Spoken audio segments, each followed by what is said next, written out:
Hello there. This podcast is being brought to you today by Stamps.com. Never waste another minute of your life at the post office. Now, with just your home computer and a printer, Stamps.com can do it all. We're also brought to you today by Godaddy.com. Simply the best for all your .com registration needs, the most known because they're the most trusted, Godaddy.com. And lastly, but certainly, we're sponsored today by the terrific folks at Mangrate.com with their amazing grill enhancement system. Now you can have steakhouse quality in your own backyard with Mangrate.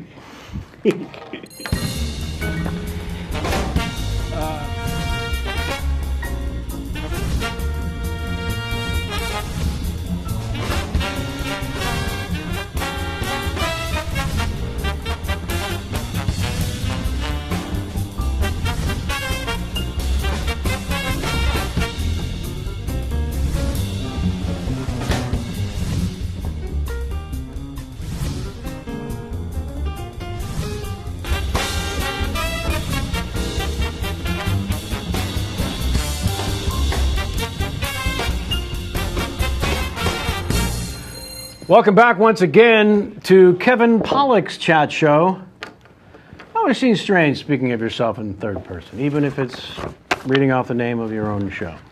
And people ask, why is it called Kevin Pollak's chat show? And the obvious answer would be, very hard to replace me. Because the Jay Leno show was taken. Oh, I'm reading Bill Carter's most recent book about the NBC. It was like a follow-up to the first late shift thing that he wrote. Yeah. There's a follow-up one that came out probably a year or two ago about the Leonard at 10 o'clock. Mishigas. Yeah. Oh boy, that's the Jewiest word I've ever used. Mishigas? Mishigas. So proud of you. Thank you. By the way, I recently changed my profile description on the Twitter because I said something and Jamie actually laughed. So I changed it to that, which is I got 7 applause breaks in my bar mitzvah speech. Yes. And that's how I now describe myself on Twitter. That's your proudest moment. It really is. Yeah.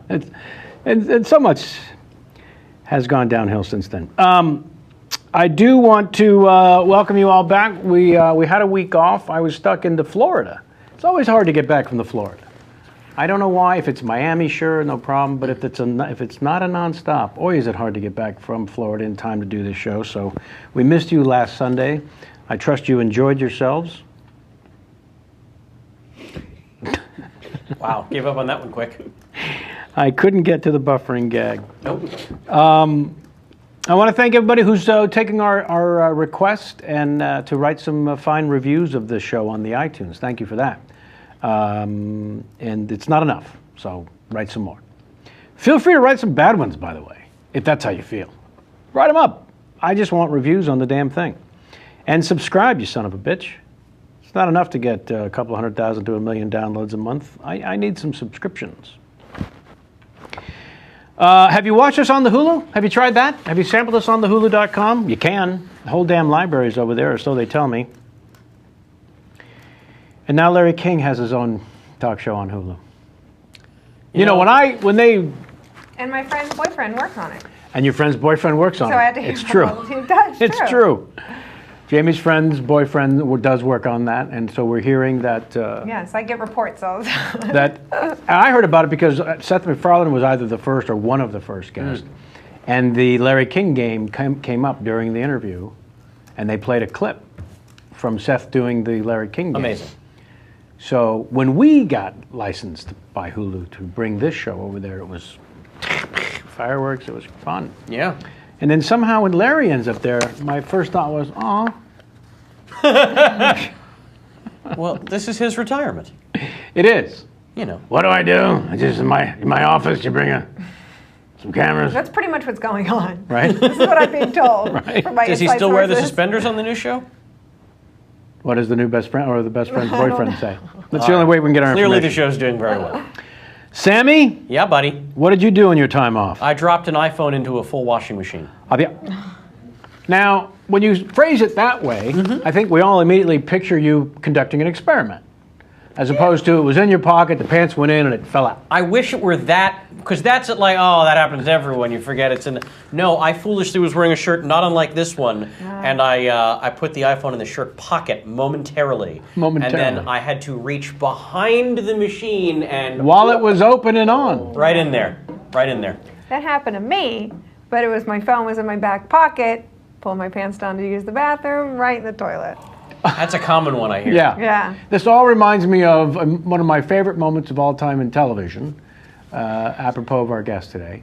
Years before in my childhood, when the Leave It to Beaver was on, in the prime time, my favorite moment was when his friend Larry Mondello, I believe his name was, said, "Beav, put your foot on the lady's thumb." He climbed up on a billboard. There was a cup, and there was steam coming out of a teacup, or I think a coffee cup maybe. And they had a bet whether the steam was real, whether there was real coffee in the cup. So Larry Mondello, his friend, Lumpy, I think his nickname was, convinced him to climb up and look. And he couldn't get the footing. At one point, Larry says, "Beav, put your foot on the lady's thumb." And his cell phone fell out? His cell phone fell into the coffee. This is a very strange episode of Leave It to Beaver. Yeah. And then everyone was like, "What is that contraption?" And somebody said, "I don't know." And then years later, it's an iPhone. I see. Anyway, I think everyone's dropped it in the toilet at some point. Yeah. I do know that immediately with the hairdryer and everything's fine. What did you do? Unfortunately, it was the fact that it was soapy water that it fell into that I think was the catalyst for it to just instantly die. So it's Achilles' heel is soap. It's over. All right. Yeah. I tried with the hairdryer, the whole thing. The rice? Did you do the rice? I did the rice. I actually had silica packets, and The problem was because of the soap, it kept slipping out of your hand. Exactly.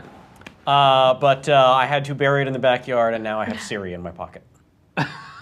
And that broke a streak for me, by the way. 14 years of cell phone ownership, never dropped one. Yeah, you were the big bragger. First time. That was one of your favorite brags. That is the I don't first have time a I've protection ever... thing on my phone. I don't know why you people need the plastic thing around the phone. Why would you? If I told you to get insurance, even though you're only going to need it once every 14 years, what would you tell me?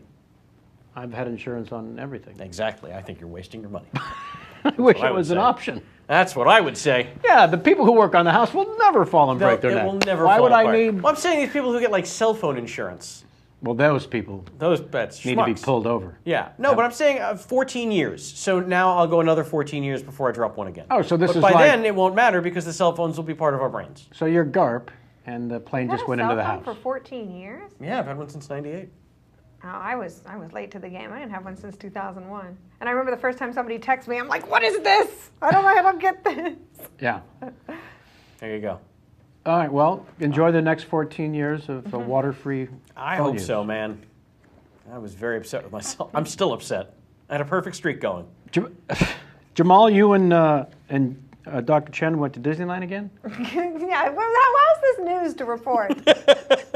But no, we did see, well, we didn't go to Cars Land yet, so we checked out Cars Land. And I think Kenny's favorite part is now that they have his favorite IPA available that he can drink.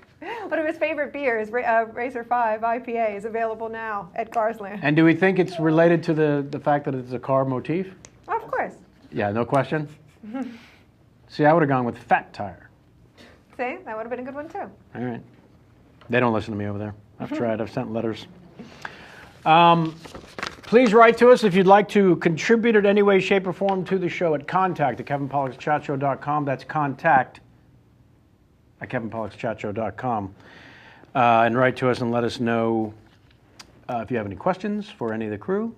Those will be the Ask Kevins. Or write in your own Larry King game and win yourself a T-shirt. I just sent one yesterday. J-Mac sent me a couple to choose from to look through. Folks, I'm going to say it again. You got to work harder. You know, if you want to help the show, stop being so shitty. I don't know how else to... You all right? It's got to be the only show where you really condescend to your fans.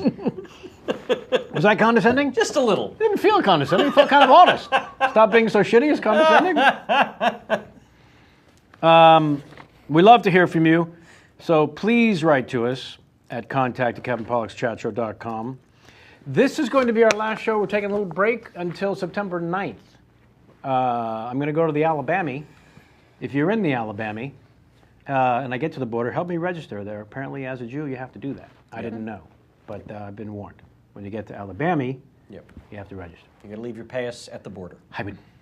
And I'm gonna do a little motion picture there that I will report back on. I'll be reporting in the Twitter as the goings on are unfolding. But we will be taking ourselves a big break. I think the biggest break we've taken in 3.5 years. I'm sorry to say. Nope. We took 5 weeks off before. We did. When we moved into the new digs. Ah, Sammy is correct. Very considerable break there. Right. How's the phone? I don't know. Let me ask Siri. Also, a week from Tuesday, the World Series of Poker main event begins on the ESPN. Oh boy. Yeah. And so I'll be a TV star for like 6 weeks. Again. I know. I don't know that I've ever been a TV star for 6 weeks. Morton and Hayes, please. No. Morton Hayes was 6 weeks. Yeah. Technically. I believe, by the way, you can find that on YouTube now. Really? Yeah. That'd Max be cool. was watching it this past week. Oh. Get out there and watch the created by Rob Reiner and the Christopher Guest show. Morton and Hayes. Before it's time. Before anyone's time. Yeah, ESPN coverage of the World Series main event. They're very excited for that to begin. They sent a follow-up crew, a little follow-up story out to the house during one of the HollywoodPoker.com games, which you'll be hearing more about as well. To do a little follow-up story of the a human interest story. It's a reality series, this World Series main event. Yeah. All right, I enjoyed a great documentary. Was it yesterday? Was it the day before? It was yesterday. Yeah, yesterday morning. In preparation for today's show, I'd heard about the documentary. I heard that I could get it from the streaming Netflix. Oh, who'd you hear that from? I think from you. That's right, you did. Yeah, guess what? Not true.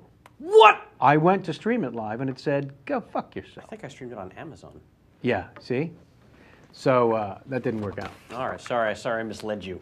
I paid $14.99. I now have a copy of this documentary, which I would love to share with anyone who wants it. Come by the house, sit down with my computer, and enjoy this documentary. It's wonderful. I mean, from beginning to end, I'm nauseous and anxious for this journey that my guest went on. And so I want to bring him to the table, as is already here, Mr. Phil Rosenthal. Hello. Let's thank you. Wow. What a rousing applause. Nauseous and anxious. Was that what you were going for? That's my middle name. I mean, truly not comfortable until the end credits. Yeah. Because I'm still not so comfortable. But I'm in it. Okay. Which is what you want as a storyteller. Yeah. You want to draw me in and make me care in the first 9 seconds and give me no choice but to be frightened for you. I mean, okay, it's called Exporting Raymond. Yes. And the story goes that Sony TV invented the, Sony Pictures Television invented we're not just going to sell syndicated episodes to foreign markets. Right. We're going to show them how to make the show in their foreign market with a whole new cast and a whole new thing. And 5 or 6 years ago, the sitcom form didn't exist in Russia. At all. That was not an entertainment choice on the TV. Now, no one is surprised by that. Are they? I was a little. Oh, yeah. I thought they got to have something. Some comedy show. Yeah. Well, it turned out they had sketch shows, kind of like Saturday Night Live type shows. Right. They had variety shows. Right. They had nighttime soap operas. Right. And you said one of them was a sketch show that was like American Idol, like a contest. That's right. Yeah. That's right. And I actually think that would do well here. Yeah, we'll talk about it. Okay. So we're going to go pitch that next week. But the sitcom, as we know it, the half-hour comedy, didn't exist. So Sony brought The Nanny over there. To be made. To be made. In Russia. Yes. That was they didn't know if it was going to work or not because they actually didn't have, they had nannies, they didn't have butlers. And there's like a butler on that show. Okay. But turns out they didn't care. They liked it. So that went and became a big hit. So the head of... but big hit. Huge. Yeah. I mean, let's not kid around. Look, imagine if you never had comedy. Suddenly. Now you have comedy. I I like it. Yeah, yeah. They went nuts for it. It's like Mel Brooks waking up in the 2000 years. Hey, I think there's ladies here. It's like that. Yeah. So the head of Sony, Michael Linton, calls me in his office and says, we started this over there. You should see. It's like the Wild Wild West, these people. How long had the initial run of Raymond, how long since it had ended? It had just ended. Like weeks, months? Maybe a few months. Okay. Okay. You thought you were done with this. I thought I was done. Yeah. But and by the way, I'm he- guessing at yeah. the end of that run, Yeah. maybe a little happy. Sure. I'll get some time now. Happy, exhausted. Right. You know, I want to lie down. Yeah. But he says to me, how would you like to go over and observe, just observe how we work with these people, then come back and write a fictional feature film about it, a movie Right. about the creator of a show who goes to Russia to have his show translated. Fantastic. Okay. I'm in. I thought that's a good idea, but if the situation really exists and the people you're telling me about, these characters really exist over there, why not bring a film crew over and film what would really happen? As it's happened. Yeah. And he said, I love that idea. Would you be the guy? And I said, yeah, I want to make that movie. He goes, make your show over there and film the whole thing. So that's the movie. And that happened instantly. Well, it took 2 years from then to work out all the rights, because Sony never owned the rights to Everybody Loves Raymond, the TV show. So they had to call CBS and HBO and Worldwide Pants, who own the show. That's right. There's like 16 people in on this. Somehow Right. Stu Smiley got a check. Yes.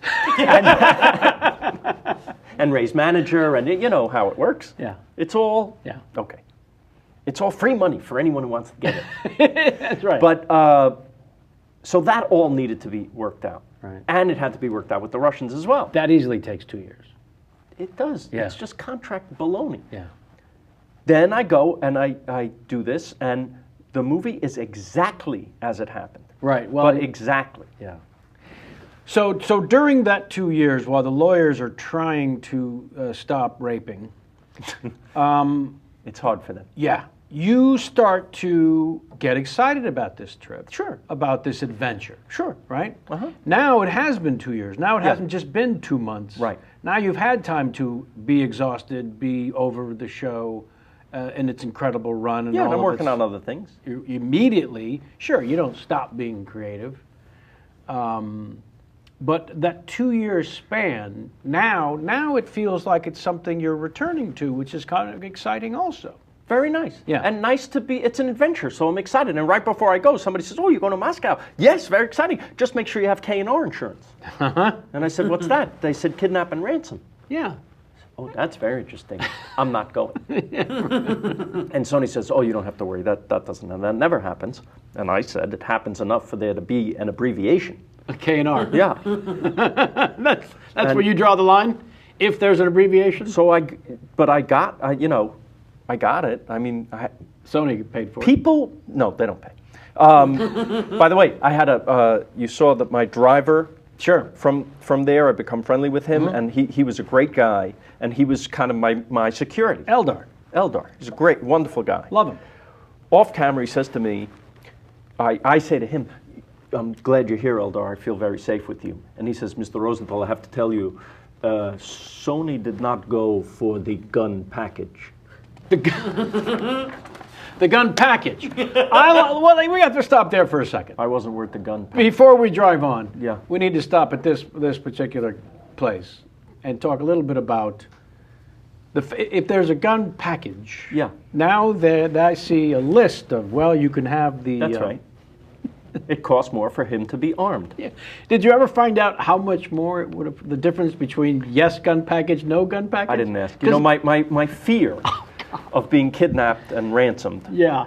was replaced by the fear Shut up. of what they were doing to my show. Oh. Yeah, that happened pretty quick. Yeah. So I wasn't so concerned about that because I really did feel safe with Eldar. Eldar got into it with a guy actually once. That was not caught on camera.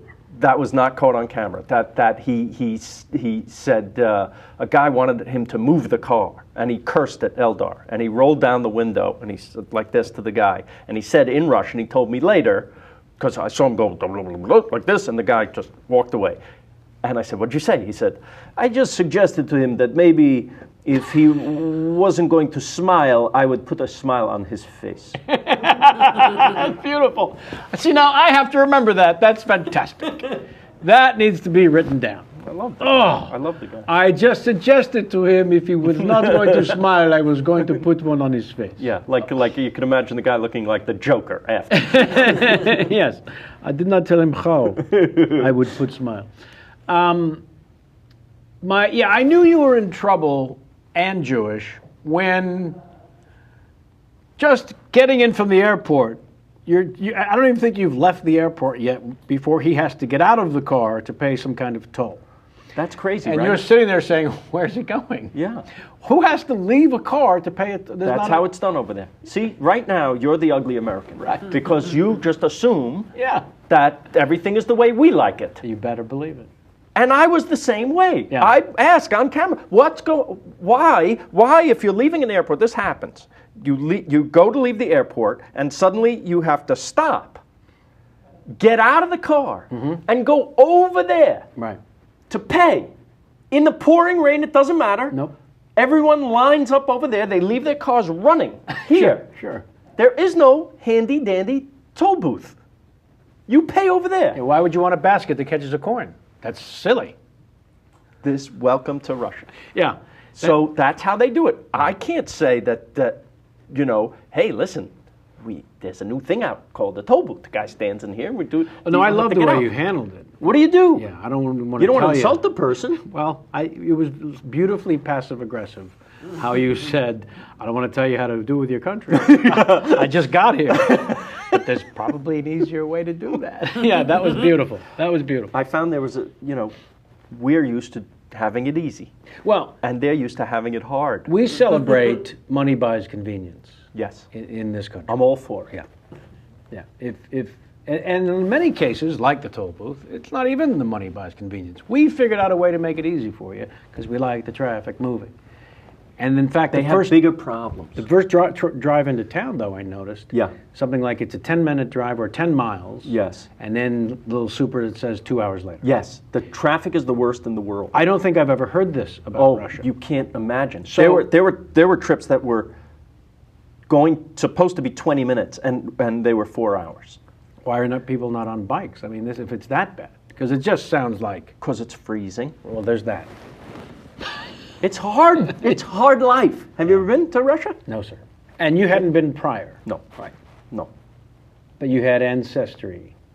We all do, don't we? Yeah. Somewhere back there. Wait, isn't Yeah. it my understanding that they have, and is this Moscow we're talking about? Yes. That they Have have you the been? best subway? Beautiful. Beautiful. That's how most people travel because you It's can't beautiful. take the streets anywhere and it's too cold. It's absolutely beautiful. Yeah. Yeah. So like no- chandeliers in the Yeah, subway. yeah, yeah. So no subways for spectacular. you? Yeah. Remember the private train cars that they had on Wild Wild West, the TV series? That's what the subway is. Yes. Pool tables. No, and it works. cigar It rooms. works great. It's everything's great. I did it once, Right. but they had a car and driver for me that it was insisted that I take Right. for security For safety. reasons. Wow. But you would come out the hotel, the car and driver waiting out there. You'd get in the car and sit in traffic, not move. You join this stream of unswimming salmon. Not stream. Not stationary. Yes. Yes, non-streaming. Wow. Yeah. See, that's just one of the things you'd never hear about. You just assume that Los Angeles in particular has the worst traffic. And then you go to Rome.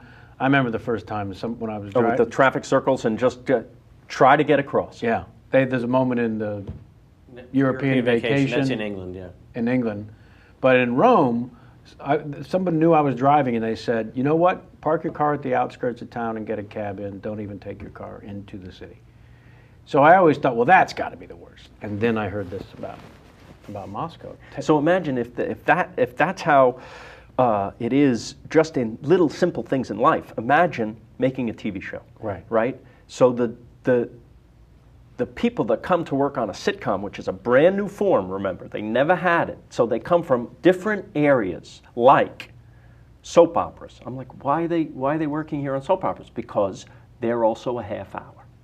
Wow. That's a similarity? That's it. And people talking. They know that it's a half hour. They come from the world of science. Sure. You met the man who was head of comedy, who formerly was working with laser beams. Yeah. Right? Yes. And some from sketch shows, and there's maybe 3 comedy writers in the country. Now, the other thing I love, the average budget on a sitcom in, say, its 2nd or 3rd season Here. in this country is up to $2 million now? Sure. Up to $2 million an episode with all Yeah. the writers and the stars and Yes. the contracts and the unions and the stage. Yeah. Over there, on average, it's All in, and I'm talking all in. I'm talking Talent, craft service. everything. I'm talking editing. I'm talking the actors' salaries, the producers' salaries, Stu Smiley's salary, renting facilities, everything. soundstage. $80,000. $80,000 an episode. Yes, and I have to say, Sammy, that's your quote. Please. yes, My goodness. that you get that here. Yeah. Yeah. I have to say though, it looks. The good news is you get what you pay for. They got their money's worth. It looks like they filmed in somebody's basement because they did. Right. Oh my goodness. So how can I complain? I can't complain. They have a hard life. They have nothing. And it's and you know, to me the movie is really, it's 2 things. So it's a metaphor for trying to get your idea across to anyone else in life, right? We Yeah. all have been there. Yeah. Where we've seen it so clearly in our head what the right thing is, and the person across from you is completely thinking the opposite thing, right? Yeah. So that's one thing. And the other thing is the stupid American who thinks he knows it all goes to a place where nobody cares. Right. Yeah. Yeah. Well, let's start with the first wonderful character in this story in the documentary is the customer who gets it right away. Nope. First production meeting, you're meeting all the people you're going to work with. Very nice. I'm happy to meet everybody. They were Yeah. all great. And the costume lady raised her hand. Oh, hi, I'm the costume lady. Yes. She says, I think the show, she says in Russian, it's translated to me, I think the show should be used to teach the Russian population about high fashion. That's what you think of when you think of everybody. Yes. Loves Raymond. For the wife. in And I particular. said, oh, see, we always thought here in America that it should look like, it should be very relatable to the audience that's watching. So it should be very, you know, middle America, middle class. And she gave me a big argument, and no one is saying anything. No. And so I just got here, so I'm thinking, maybe in Russia, the costume lady gets to say what the show should be. Right. Right? Yes. They've asked for my help, so I quickly realized that I'm not in running this show. I didn't want to run the show anyway, but I thought they wanted advice from the guy who made the show over here. Right. But that wasn't the case. Right. Who's telling you? Because it sounds like the studio who sent you there, Sony Pictures Television, was saying, you're just going to go observe, and now you're going to shoot a documentary. Don't worry, it's not pressure on you to make the show. Sony, once they had a stake in the television show, right, which took 2 years for them to have a stake, they were going to really make the show over there so they would have some ownership of it. Right. And maybe get a piece of when it goes around the world with new productions. Right. Right? Once that happened, they wanted me to go. Well, that's the curious part, is that transition from go make the documentary, observe Now to, it's money. and you get their over there, money. and it's a couple executives, That's right. American executives that From are Sony. that are there, who seem to have been there a while. Yeah, well, they have Nanny. The Nanny. They also did Married with Children. Right. They did the Golden Girls, which didn't work out. Not so golden. You know why?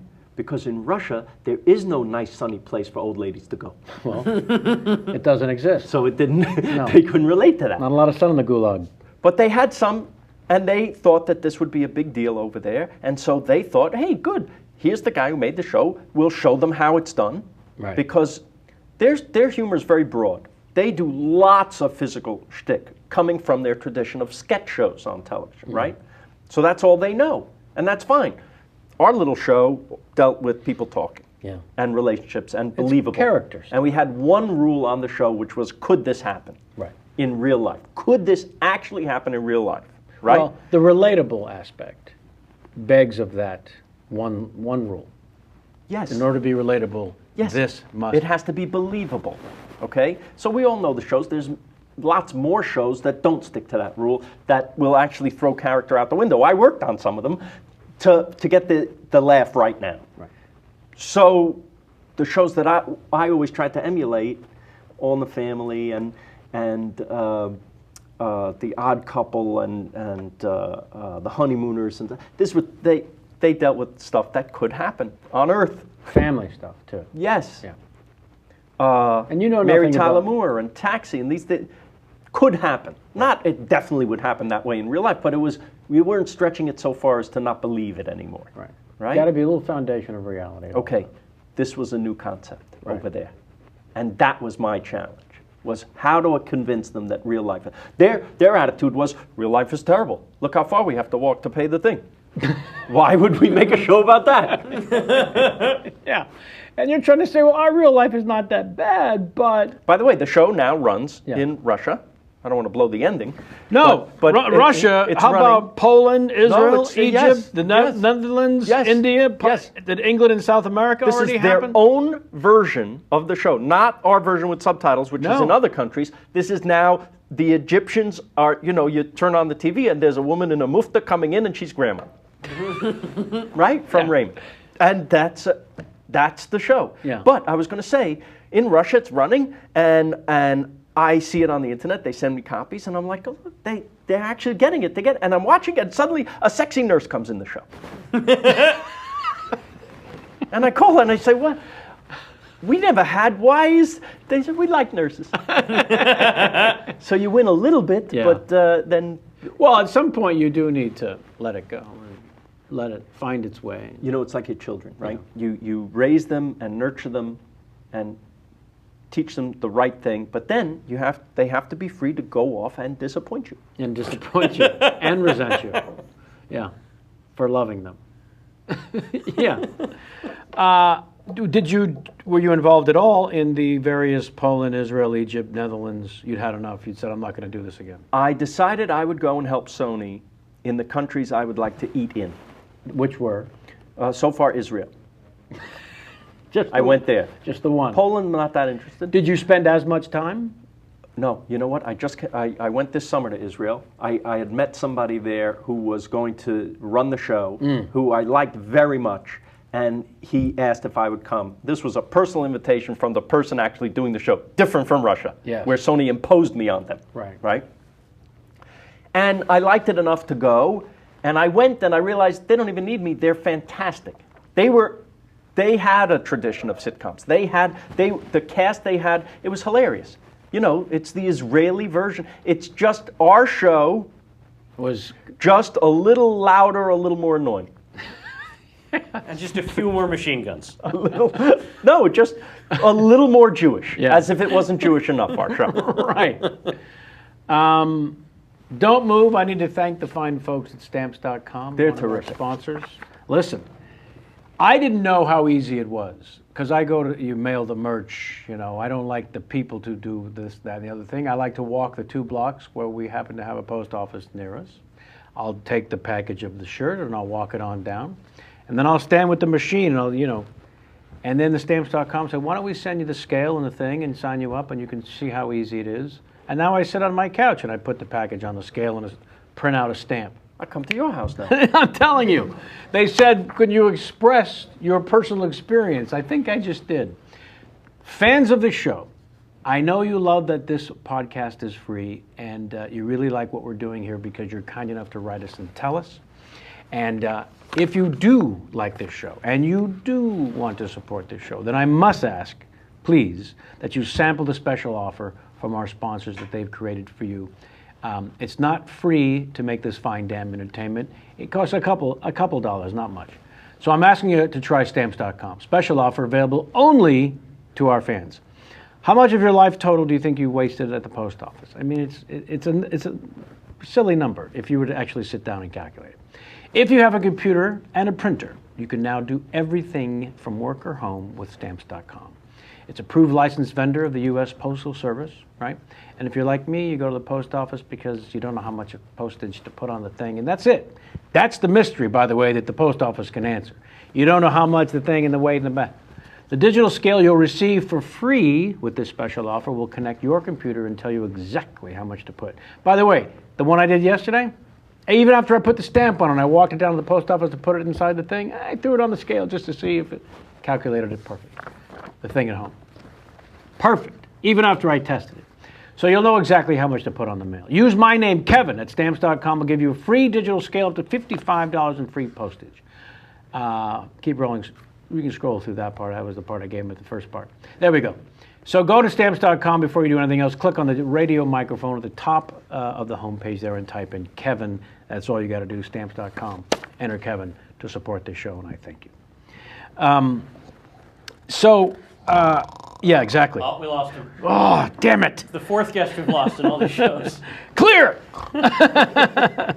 Done with the stamps? I want to hear about the phone call and and getting a chance to work with POTUS. I think you're the first person. This is show 154, interview 154. You're the first one who gets a call from the White House saying, "We'd love it if you would write and direct a short for the president." This is true. Yes. I had written for Clinton for 8 years. Tell me more. There's a humor season in Washington. Right. I know we think it's year-round, but it's like April, where they have these dinners that they are called upon to make a humorous speech. The correspondence. Correspondence dinner is the big one. Right. There's a few others. The gridiron dinner, and during election year, there's something else I forget. But I've written for the Democrats mostly. And how actually did it start? only. And How did that start? a friend of mine that I went to high school with named Mark Katz became like the humor person, that the go-to person outside the White House. That he was a speech writer, and they would call upon him, and he would then call upon me to help, and I was thrilled. And we always had the idea, we were writing for these jokes for Clinton, and what a trip, I mean, to sit at home and watch him do your material. It was unbelievable. Yeah. And he was great at it, by the way. And Obama's great too. Right. I mean, just a great natural delivery, absolutely fantastic. They get it. They totally get it. Yeah. By the way, it's part of the job, I think. Right? They're performers. Yeah. Yeah. So we always dreamed, wouldn't it be fun to do a little video for the big White House Correspondents' Dinner? But he's the president, he never had time. Right. And then the final year, he did have a little time. Amazing. So I get to go to the White House, I write this thing with Mark and a couple of people from Clinton's staff, and then I get to go to the White House and direct the president. In a little short film, really. It's called The Final Days. You can see it online. The Final Days? Bill Clinton, The Final Days. Yeah. It's 6 minutes. Yeah. But we made that thing, and it played at the White House Correspondents' Dinner, and It really played.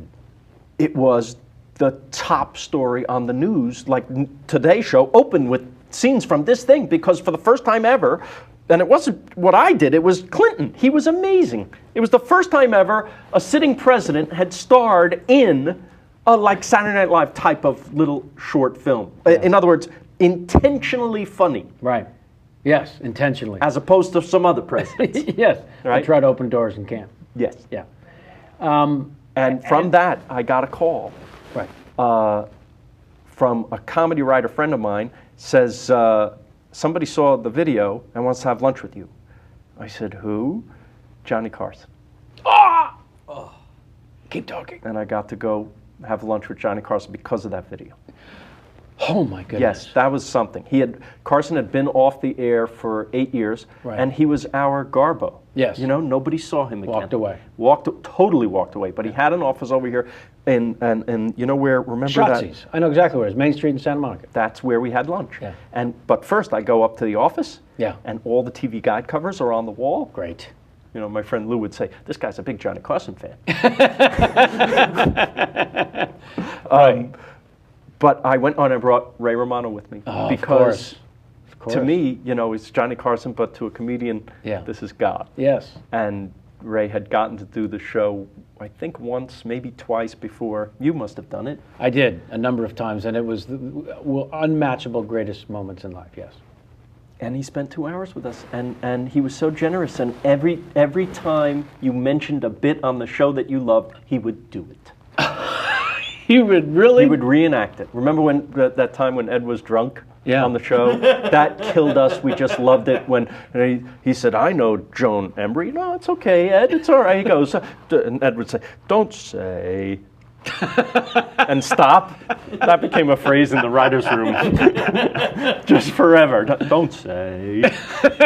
And then Carson And acted it Carson out. is doing it with you, as if you're in the bit with him. Oh it was my so God. much fun. Did you get Karnak out of him at any point? A little bit. Yeah. But he told, Jerry Lewis stories. It was great. Unbelievable. He'd let himself go where he had just a little bit of a belly at that point. Tiny bit, Yeah. but still a very handsome guy. Sure. He had a tiny bit of the old man voice, Right. just a little raspy, but as the afternoon went on, it goes away. Yes. Yes. And he's Johnny Carson. Will you say 8-9 years since he left the air?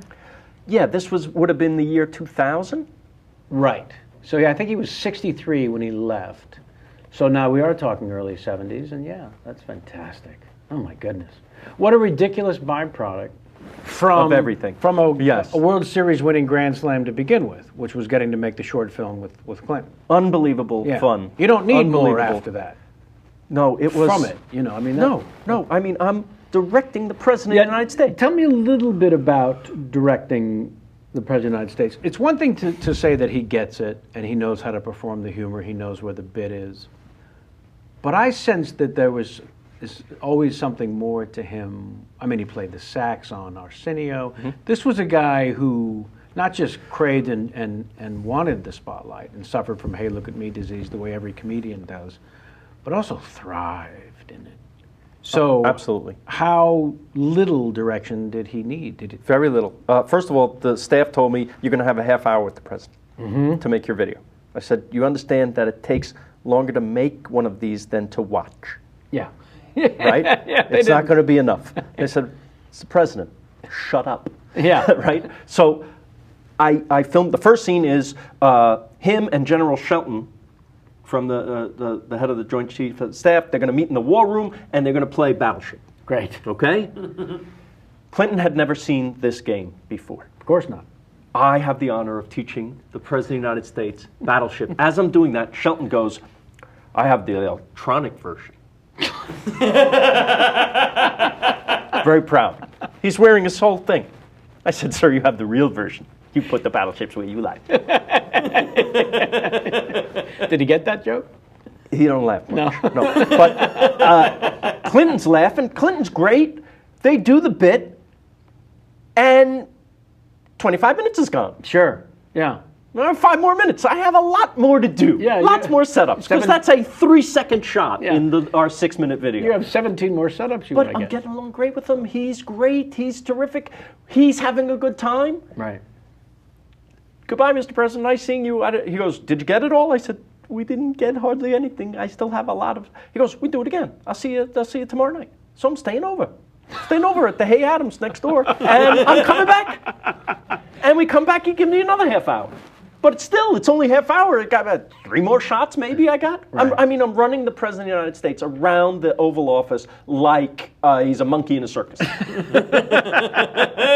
But he's terrific. We did one bit where he had to ride his bike in the hallways of the old executive office building, which is this giant building next door to the White House where a lot of the senators, congressmen, all this, and he's riding his bike around, and he finished a take, and I had to have him come back. We're in a hurry. And Mr. President, and I yelled, Mr. President, and from way, way down the hall you hear, what? And that's when it hit me. Maybe you don't yell to the president. Maybe you get off your ass and run as fast as you can down. I mean, it's a million miles away, but you have to. Yeah. The other guys now, things are going well, and they go, what if Terry McAuliffe, his best friend and fundraiser, right? What if Terry's riding the bike down and the president's sitting on his handlebars? Wouldn't that be great? No, it wouldn't be great. Because I'm the director, and I don't want the responsibility of killing the president.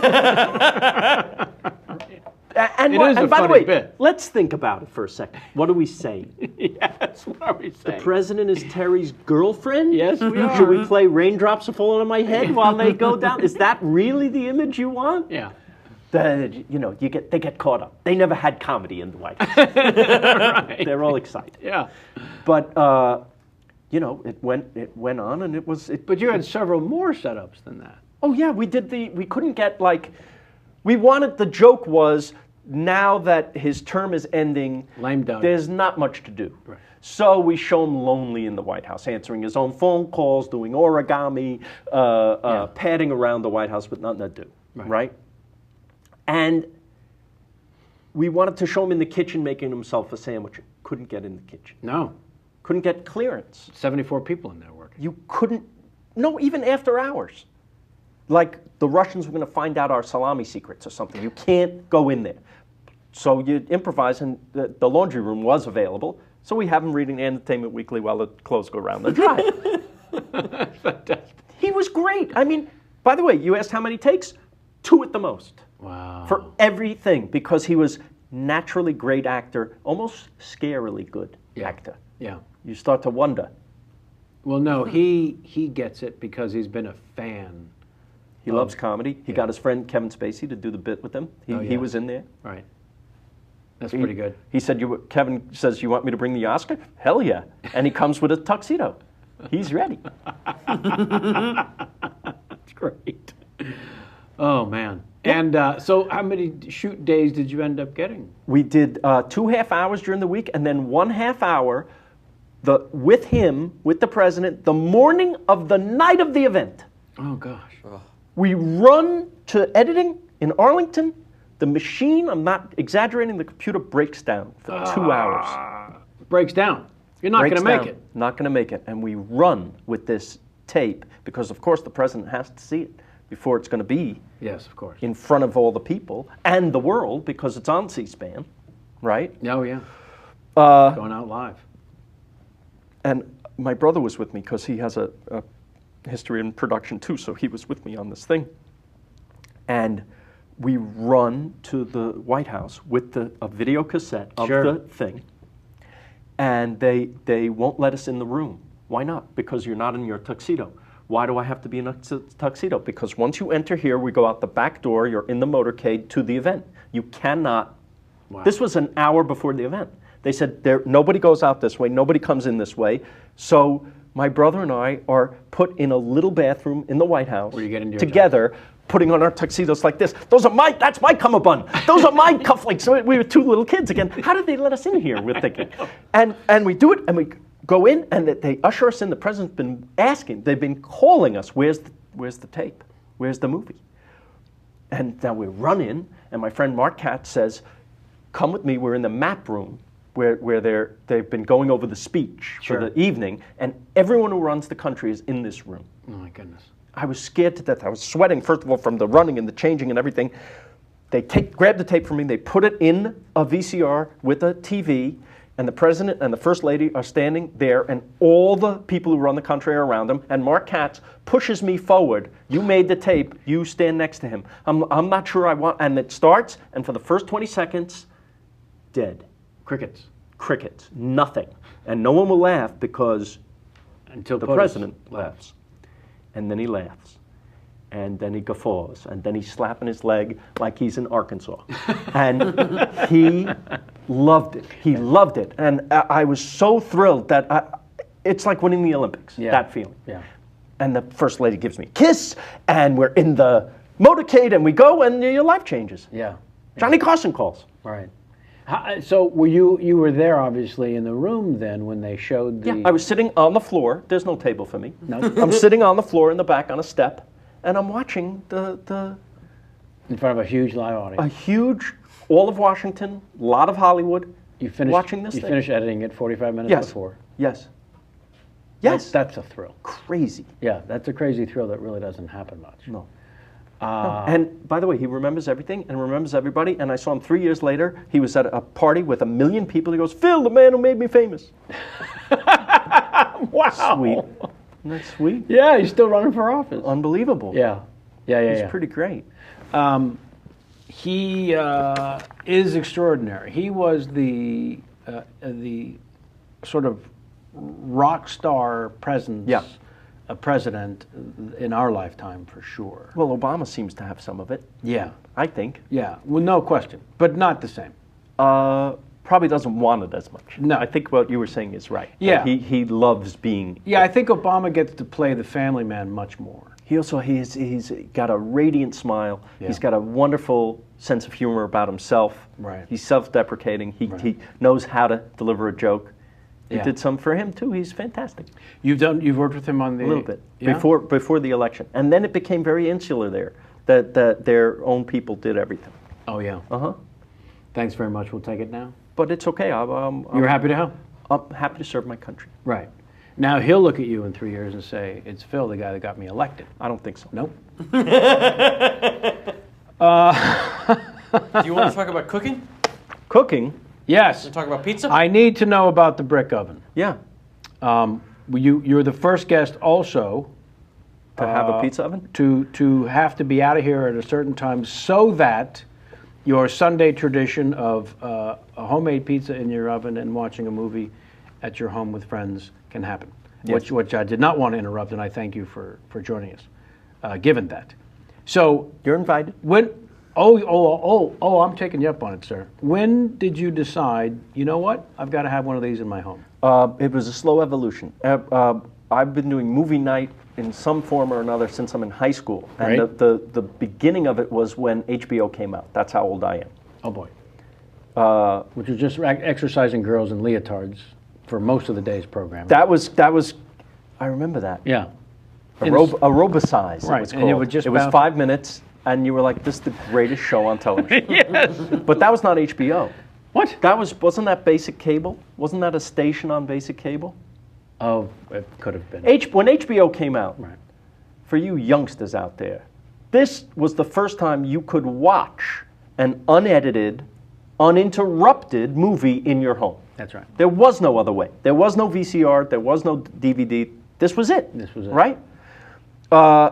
When that happened, every Saturday night would come a new movie. There We you go. would order pizza, and my buddies would come over, and that was movie night. Whatever they were programming. Didn't matter. Right. Hopefully, we'd see a boobie. Sure. And by the way, a booby, let's be clear. Fine. Side boobie, under boobie. We didn't care what it was. Are we talking about the early 80s now? And we're talking about the Late 70s. mid to late 70s. Late to late 70s to the early 80s. You've got that's 70s Bush and boobs. I mean, there's all kinds of nice booby movies. Just about every John Landis film alone, you've got boobies happening. Kentucky Fried Movie, 1974. Lots of boobies. Yeah. So that becomes the So that first. becomes movie night. Then I go to college, and I'm such a nerd that I want to program the movies at college. So I'm that guy. So I'm having a movie night. Then I graduate. Now comes VCRs. Now we can watch what we want when we want. Crazy. Get a TV. Hook it up to the stereo, so we have stereo sound Better in the believe it. apartment in New York. Movie night. Right. Now I come to Hollywood where I have a slightly bigger TV, but it's still VCRs, and then DVDs come out. boy. First Laserdisc. I was stupid enough to buy that. Yes, you were. And I have hundreds of those Right. that are sitting. If anybody would like I'll take a those off, yes, no Laserdisc, problem. that's one of the who's the guy who said that's one of the most Yiddish sounding words in the world. Which one? Laserdisc. Laser. I'm feeling a little Laserdisc. Not a laser disc. So we have that, and then DVDs, and then the TV gets bigger, and then you got a TV show. So now you can have like a movie screen come down and project. So that's what we have. Yeah. And when we got this house, it was in very bad shape, and we spent a couple years renovating it. And you start thinking, what should I have in the house? Well, if we're doing movie night, maybe we can make the movie room have the seats, like the stadium seating, so nobody's head is in my way when I'm watching. Yes. That would be good. If you can build it, And how could we make the pizza better? What if we had the oven? now you learn to make pizza. No, Oh, I no. have a guy. That's Why the would other I- part that comes with Why the TV first- show. Yes, but why would I want to inflict my cooking on a person? If you're coming to my house, you want. Good pizza. Yeah. We have the best. Yeah. Now, your idea of the best. Thin crust? Yeah. Very thin. My idea of the best is mozza. Little crunchy underneath. Have you been to mozza? Oh, yes. That he comes. Yeah. I see.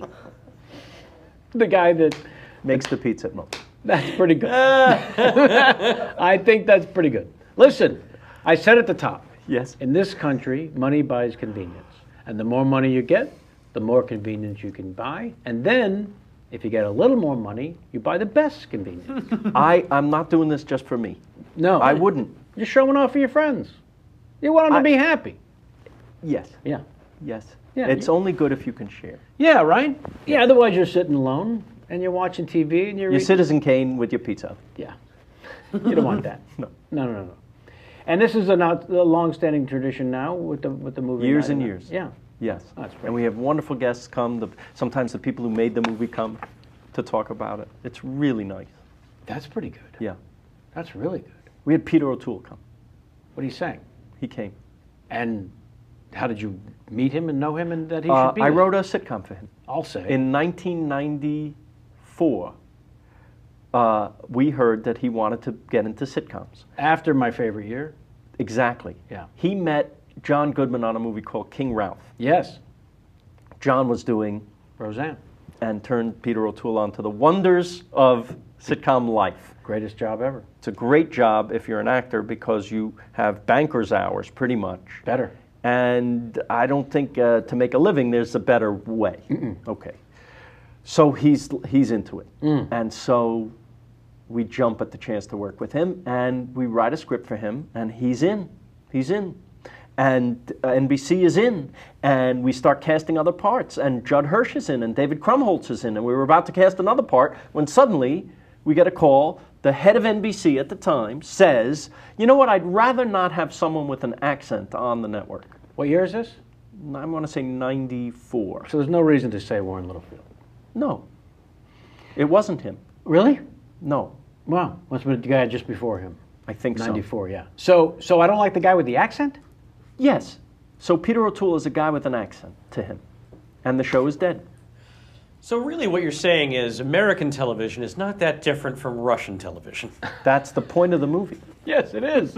That's the thing that kind of comes through now in the documentary, is that show business is the same everywhere. It's Yes. not just that families are the same. Remember the head of comedy in Russia, who comes from laser beams, has a facelift, right? I thought he was going to kill you. Okay, but I walk into networks here, and the heads of comedy have the same face. Yeah, yeah. It's not those Russians, it's those executives. Have you seen the show Episodes? That's my movie in reverse. Yeah. That's another country coming here and dealing with the Americans. I'm way behind. I just literally good saw show. the It's a season really good show. premiere, or Yeah. the first episode of the first season. Yeah. That's all I've seen, basically the pilot. Yeah. And already, they've just done a couple of these moments, including the guy with the accent. That's right. No good. That's right. What the hell? That's right. Crazy. It is. So for you, that project goes away in a heartbeat when the head of the network decides that. But I stay in touch with Mr. O'Toole. I even think of another thing that we can do together. Right. Something where he would be someone his own age now. And it turns out that old people aren't so welcome in the world, even in British television. Doesn't matter where. It doesn't matter where. It's sad. But he comes to L.A. and we get together. And I said, "You come to movie night? We'll show one of your movies." He goes, "I come to movie night, but I'd like to not see myself." I said, "Whatever you want." He goes, "I'd like to see a Cary Grant movie." Oh, lovely. And so we showed a Cary Grant movie. Everyone walked in my kitchen, and there's Peter O'Toole sitting there, and they dropped dead. And we watched the movie, and it's Talk of the Town, which is he picked it, Wow. little-known film, but very interesting. Made in the 50s, and actually dealt with abortion in a really interesting way. It was like big taboo subject then, you So can imagine. You hilarious. couldn't even say the word. Right. But there's funny things in it even, and the movie is, I recommend it. And afterwards, Mr. O'Toole leads the discussion about the movie. Oh my God. Crazy. Yeah. You leave your body at that point. Yeah. I want to take 2 steps back and talk about how you deal with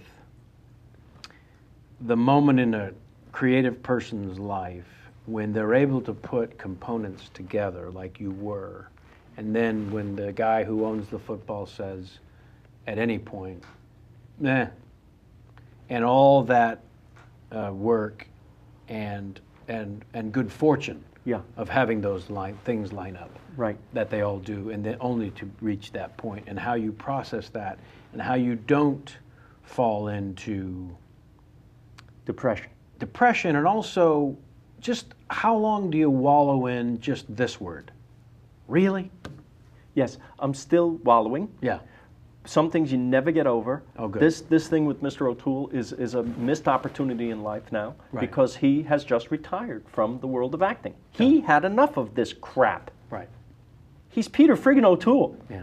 He has to, they wanted him to do a reading of this last thing we were doing. He says, I don't read.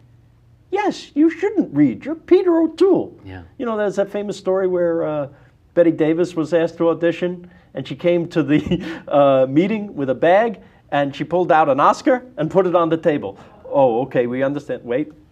Pulled out another Oscar. Yeah. That's my fucking audition. Yeah. Did you have to have this conversation?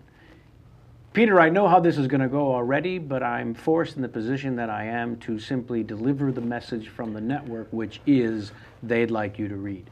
So, Yes. So Yes, you know, imagine. you know the outcome of that. Yes. But you still have to deliver that. I have to message. tell them. I have to tell them why it's not happening. Right. This is what they want, and I try to think of a way to maybe make it palatable to everybody. I'm trying desperately, because all I really care about is getting to work with the man. That's exactly So right. whatever we can do to not, and yet you can't. It's exactly the hell that you think it would be. Yeah. Yeah. How do you say to this legend that they want you, these morons want you to read? That these are children, actually, who probably never heard of Lawrence of Arabia, Right. right? Well, the old Zimmerman, was it Zimmerman, I think, who sat with the young studio executive? I think it's Zimmerman, the director, and the young Zinnemann. young pisher of a studio executive said, so I'm a little behind here. What have you done? And the Zinnemann said, you first. That's great. Sit down comfortably and enjoy this nap, sir, as I speak to the fine fans about GoDaddy.com. Oh, no, Right? this one I'm awake for. Okay, good.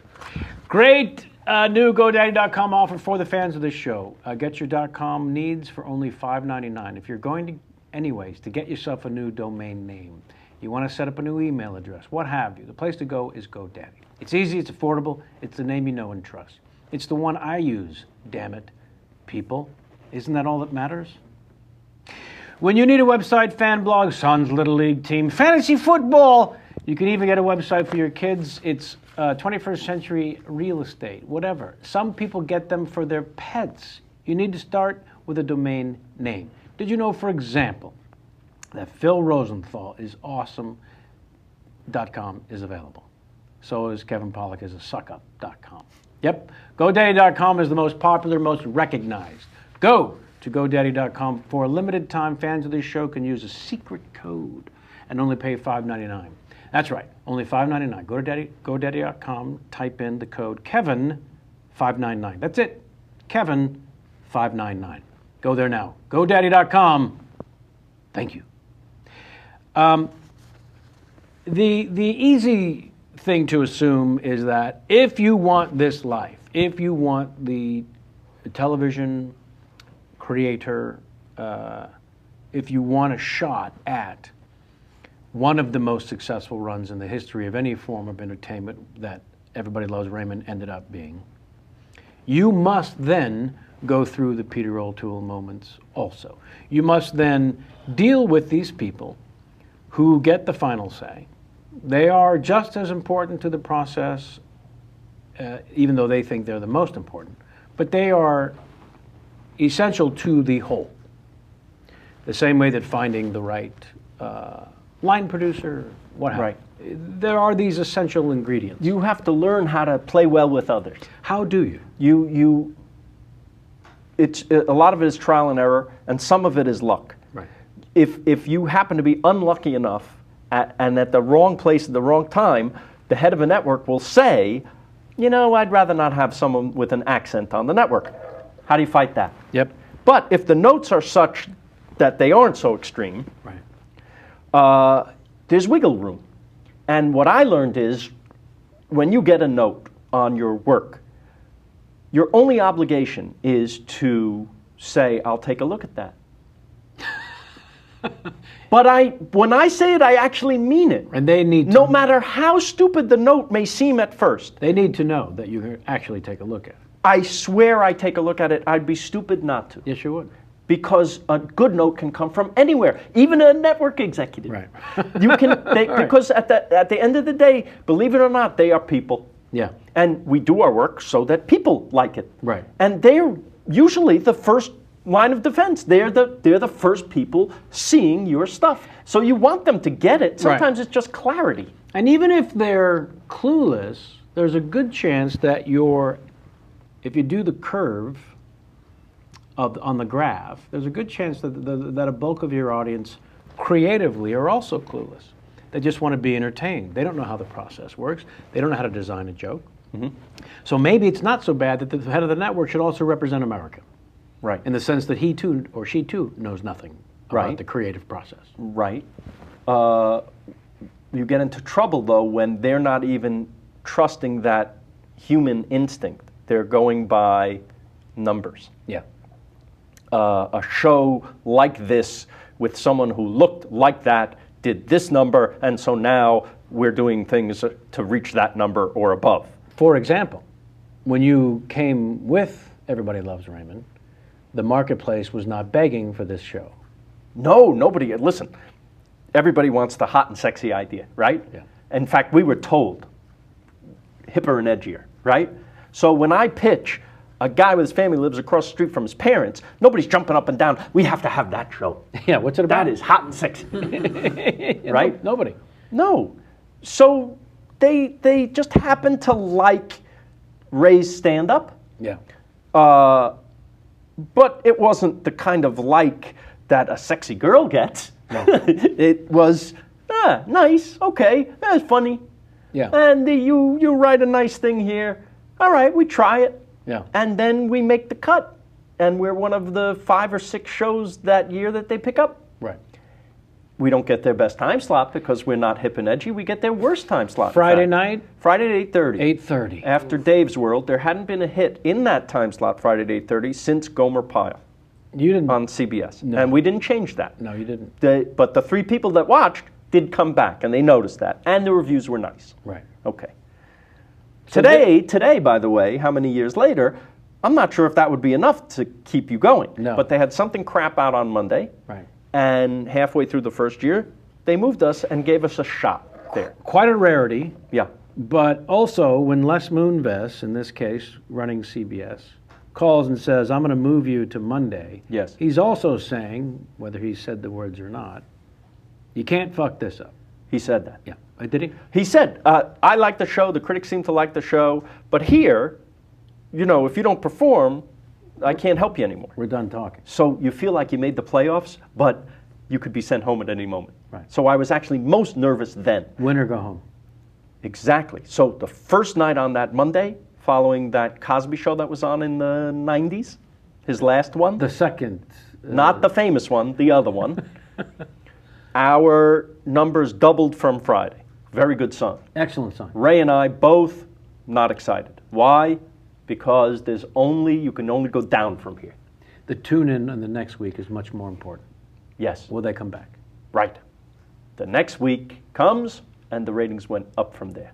Now you're Now you're really I screwed. clipped that in Variety, Yeah. and that's what I put in my wallet. Yeah. Is that because that's the thing that means something, and that's when we could breathe a sigh of relief. That's the first moment. That's the first moment. Right. Until season 3, when they put us at 9 o'clock, replacing Murphy Brown, and we are now up against Ally McBeal, And Hottest Monday Show, night, and Monday Night Football. and Monday Night Football. So all the men are going to go to So Monday night. all the and women go women here, to and we're Alley. dead. You got nothing. Nothing. Within 3 months, we beat them both.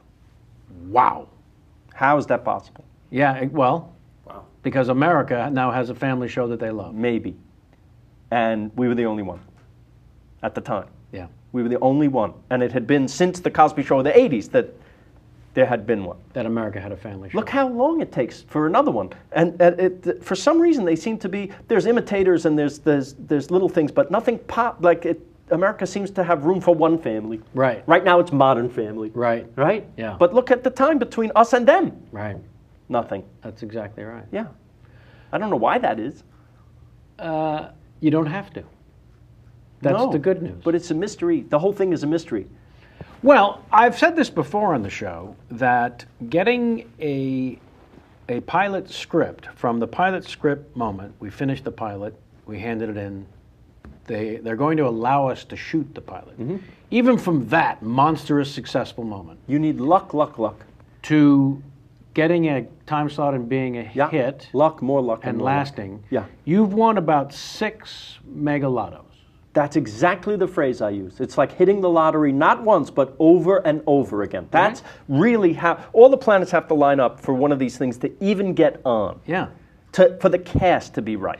Are you aware when it's happening, or is that just something that... Every step is like, we just won that. Yeah. Every single one of the steps you just mentioned, and 10 you didn't mention. Because you had been around prior to that and Yes. seen it not work out. Oh yes. Yeah. And you learn from the not. Yeah. You By learn, the way, you learn a lot from the not. By the way, you not only learn how to do it better, but you are better prepared to enjoy the success because you've had the failure first. Yeah, and also how to be. You know, when you're a writer, you're just a writer, you're alone in your room, and maybe you'll talk to the guys, and then you write something and it's going to go, and you're the showrunner. All of a sudden, you're making rules. Right. So that was something to learn, and I had to learn that from the people who I worked for before. Right. Yeah. You know what the number one rule was I found? What? Be nice. That's it. Be nice. Because I worked in places where it wasn't so nice. I mean, it's a version of the fish stinks from the head down. Everyone's going to look to you for the temperature on the set, in the writer's room. Yes. Ray and me. Right. Ray, of course, Certainly. being the star of the show, is going to set because you work for stars who they don't like the script. It's the first time they've seen it was Monday morning at the table reading, and they throw it out. Literally, physically throw it. Now your world is shit. I love that moment in My Favorite Year, in fact, when Joe Bologna as the star, the Sid Caesar type character, walks in on the set for the table reader or whatever, and he grabs a script and he says, "What's that smell? What's that smell?" "It's the script." And he throws it in. Casey, pull. Yes, right. Yes, I've been there where they haven't been that nice. Yeah, no, of course not. He was still at least going for a laugh. Oh, We were on the man. floor once of a show, and they were trying to do a bit, and I was not a senior writer. I was just working on the staff, and everyone was trying to get this bit, and the star of the show was getting more annoyed and more annoyed, and I thought I saw how it could work, and I literally raised my hand. I said, I might have an idea how this could work. And he said, I have an idea too. Why don't you go fuck yourself? The showrunner or the star? The star, in front of everybody. So that's what I did. Because he's the star. Okay, let's freeze time Yes? and go back to Hebrew school. a different fantasy of yours, Yes? which was as you're co-starring in the original production of Tony and Tina's Wedding. Wow, you want to talk about this? I do. That's an ancient history. Yes. I was an actor first. I'll I say. thought I was going to be an actor. Yes, that was the plan, is my point. It was the plan. You know, high school, big star. Yeah. College, oh, this could work. Yeah. Go to New York. What do you Nothing. mean? Yes. Tony and Tina's Okay, Wedding. but that was 8 years of nothing, of auditioning and trying to, reading backstage and going on the cattle calls and all that stuff and working, selling farm and implement cleaner on the phone to Middle America in Sure. a boiler room on Park Avenue South. Yes, I did that job. I was a guard at the Metropolitan Museum of Art where I was fired for falling asleep on a 300-year-old bed. Did any of the statues and things come to life at night when you were the... Nothing that exciting. That's See, not... in my movie, Right. what happens fall could as- happen. That's right. Did a You fall 300-year-old maid asleep come on and the- strip the sheets the next day? I or- was fired. I remember the head of security said, listen, he said, looking at my rules of infraction report, I was working the graveyard shift, midnight to 8 in the morning. Yeah, I thought- It looked like he goes, listen, to you it's a bed, to me it's a bed, to them it's a work of art, you're fired. And they opened the back door of the Metropolitan Museum of Art, and that Central Park is out there at 1 a.m. and throw you out. That's scary. That wasn't a cold night. That was terrible. Yeah. That was a low point. Yeah. And then years of struggling. I worked in a deli. That was good. But gained 15 pounds. Easily. But, yeah. And then some friends of mine who I'd been to college with were writing shows for themselves, and they asked me to participate in one, and we wrote this thing, and it turned into this giant off-Broadway thing called Tony and Tina's Wedding. It was a phenomenon. Yes. Then it ended very badly. Living live theater kind of thing. Yeah. Yeah. How did it end badly for All you? this infighting and backstage backstabbing and grabs for credit and stuff, and I was fired from the show I helped create. And that was actually the lowest moment of my life, because it had taken so many years to get to this point. And, you know, you learn stuff about people. Yeah. People said to me, like friends of my parents, well, now you learn something about people. And to be honest, I would have preferred to go through life not learning that, Yeah. right? It hurt very much. Yeah. But maybe it was the kick in the ass that I needed to say, hey, schmuck, maybe acting isn't everything. Maybe if you wrote on this, oh, and my friend Alan Kirschbaum, we were talking about Alan Kirschbaum. He was a dear friend of mine from high school. He was already a writer. Out in Los Angeles. Yes, but around the same time, no, he was actually in New York at this point. He said, hey, you want to write a screenplay together? At the same time this was going on. Oh, yeah. I said, sure. What do I know? He comes to my house in 1988 with a silver and blue metal box it's called a word processor. Crazy. The future. He brought the future to your home. You could fix the thing on the thing before. Cut and paste? Okay. What are you Yes, talking about? right. Yeah. And we write this thing, and HBO buys it. What? Yeah. Your first crack at the bat? First crack, they buy it. They don't make it. Nope. But they buy it for $75,000. You're Rockefeller. I didn't have 75 cents. Right. Okay? My parents said, do you know we've worked our whole lives to have that in the bank? You know, they were even appalled. Yeah. How dare that you? this bum gets, How yes. dare you? And so after I'm fired from this show, you know, an agent had seen me in the show, said, by the way, I played the priest. Of course you did. I had To a prove what a blonde wig wonderful on. actor you are. Perfect casting, I think, typecasting. And I was in the show for a year. An agent saw me, said, you come to L.A., you will never stop working as an actor. I wrote that quote down. And I packed a bag and moved to L.A., and I never started working as an actor. You never started. No, but Alan was here. He was Kirschenbaum's already writing. Couch. Yes, Kirschenbaum's Couch. How did that show never get written, by the way? That's a good show, Kirschenbaum's Couch. It is. It's very comfortable. So that was a month or so there, and then Patty Felker, who I ran into on the street. Talk about having to have luck. I put a lot of stock in this. Yeah. If I'm going to give somebody advice, it's have luck. Yes, it is, though. You have to. Well, while we're there, Yes.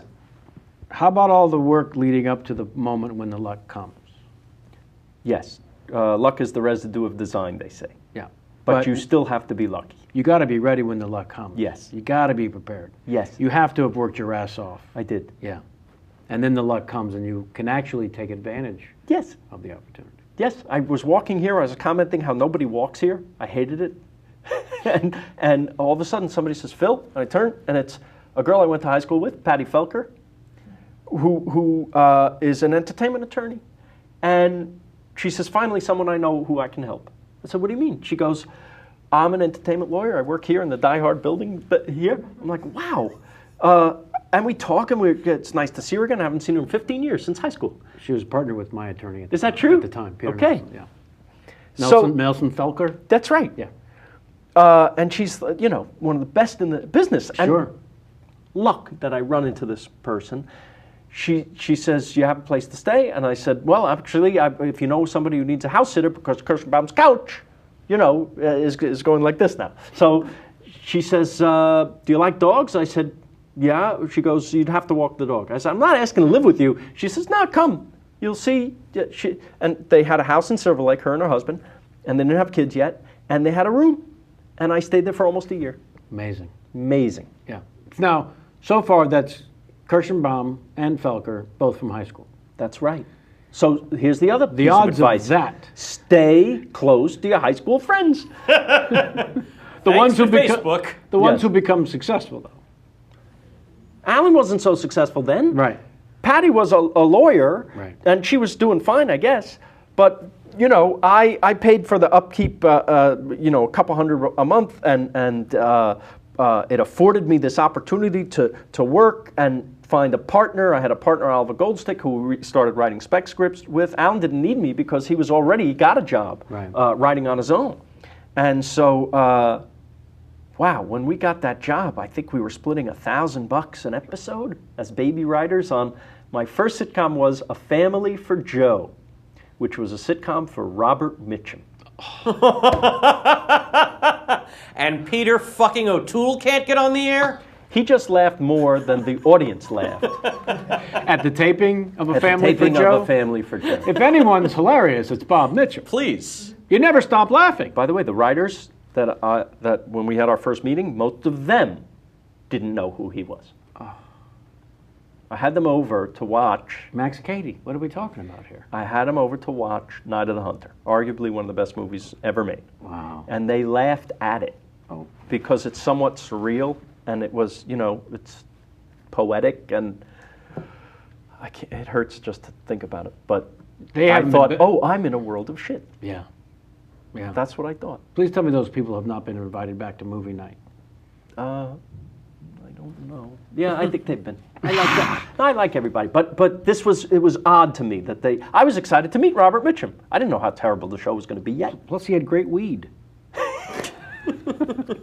I loved him. He was great. And if you knew about him a little bit, you could ask him anything. He was completely accessible and nice. Yeah. Somebody was, Virginia Madsen, I think, Yeah, was here and had done a movie with him very early in her career. yeah, And was talking about what an amazing yeah. history vault of. But not a sitcom performer. I'm going to say no. I'm going to That say lasted no. 7 episodes. His granddaughter on the show was Juliette Lewis. Discovered her right before she went into Cape Fear, the remake. Holy crap. Yes, Wow. yes.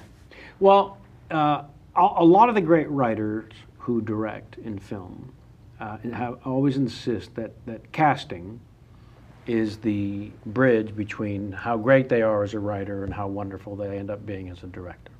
It seems to be very important. Right. Yeah. I mean, you've got to have these words said correctly and lifted, Or better than what you... lifted, so that when you get to the final rewrite and editing, now you have the best possible tools. Mm-hmm. So in casting, something like Raymond that becomes history and whatnot, you're going through the process the way you have in all the previous shows that you've worked on as the person not in charge, but now you're in charge. That's a new hat to wear, a new pressure for some. And I could tell a little bit from watching the documentary, again, highly recommended, Exporting Raymond, how important casting was. And the person just, when you saw it, even in the case of the documentary, it's instantly. Oh, When when you you see see- the funny guy. When you see the funny, but also the right guy. Everyone sees it. Right. Even if you don't speak the language, you Yeah. get it. Right. We get, oh, that guy's got the comedy spark. Right. You know, if you go to see Roberto Benigni, even if you're not looking at the subtitles, you could see he's funnier than the guy standing next to him. That's exactly right. So in the case of Ray, you've worked on this together, and so now you need to cast He's still not funny. everybody else, right? But now you need to cast everybody else. Yeah. You've got a linchpin, but that's not going to do you any good. And by the way, I have no idea if this linchpin can act. No one does. He's never acted before. And fairly monotone. Yeah. Be the first to tell you. Yeah. Not a lot of range. We're not going to go up too far up or too far down the scale of. We're going to, in fact, make him exactly what he is. Right. It's still a challenge because he has to amplify that for television. Yes. Okay, but I'm not going to make him a gay astronaut from Cleveland. I'm going to make him close to what he is. So I'm going to surround him with his actual physical life. Twin boys, an older daughter, the parents live close by, the brother who's a police sergeant, all this from his actual life. And what I didn't know about the characters of these people, I filled in with my parents and some of myself Right. in there. So since we talked about Peter O'Toole, let's talk about Peter Boyle. Yes, I loved him. How instant is that? That was Les Moonvest's idea. Oh, wow. I didn't even think an actor of that caliber would be available to a schmo like me. But also, for this other show. than Young Frankenstein, how do we Yes. know this guy's funny? Well, that was funny. That was crazy funny, but it was some grunting and some physical and The some Dream facial. Team. But by the way, he had a whole improv theater Second City background. Did you know that? Fantastic. Did not. Yeah. Yeah. So now He also was before that studied to be a monk. we got to get Peter Boyle. Passed away. Sorry. So Les Moonves says, how about Peter How Boyle? about Peter Boyle for that part? And you said, I don't think you say no to Peter Boyle. That's exactly what I said. And he came to read, and he got bad directions on the lot at Universal. And by the time he found us, he was angry. perfect. So now he's not just a movie star coming in. He's a big, angry movie star. And he looks at me, who are you? And he scared the shit out of me. I just give him the part.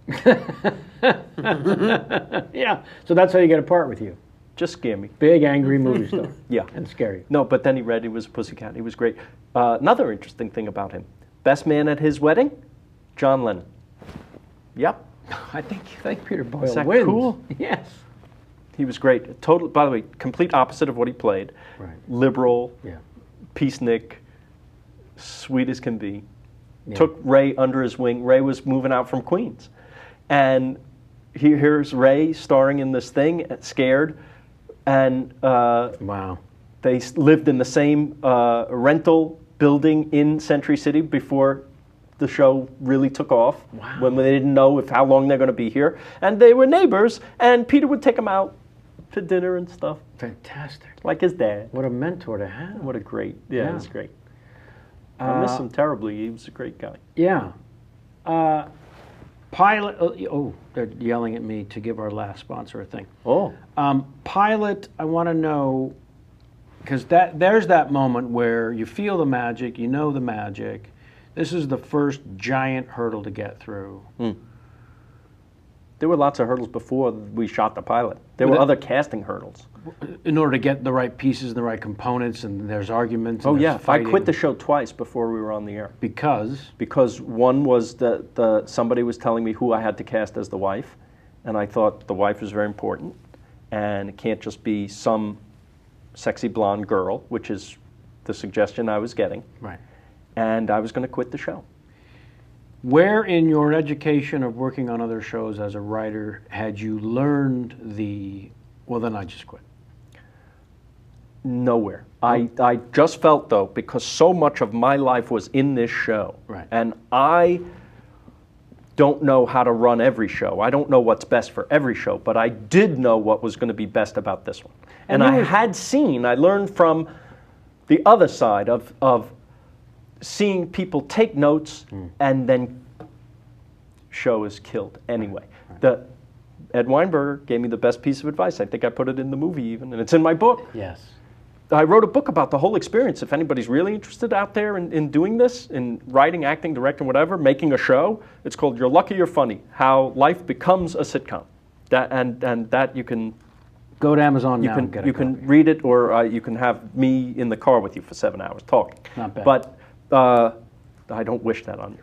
But the advice he gave the you... advice Ed Weinberger gave me was, do the show you want to do, because in the end, they're going to cancel you anyway.